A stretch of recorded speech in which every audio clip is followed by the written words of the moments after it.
আসসালামু আলাইকুম, কেমন আছেন সবাই? তো আমার এই মুরগিটা পা ভেঙে গেছে, খাঁচার ভিতর পা আটকেছে। তো ওকে সেবা যত্ন করা হচ্ছে, খাদ্য পানি দেওয়া হচ্ছে আলাদা আলাদাভাবে। তো আমার 5টা মুরগির এই সমস্যা। ওরা বাড়ানোর চেষ্টা করে আটকে যাওয়ার পরে নড়াচড়ার কারণে পায়ে ব্যথা পায়।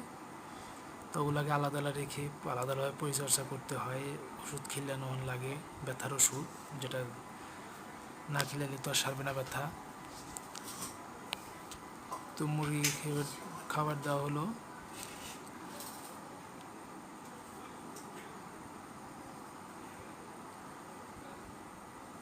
তো আজকে প্রচুর গরম পড়েছে সকাল থেকেই। তো আমার চাচা কাজ শেষে ধুয়ে দিচ্ছে।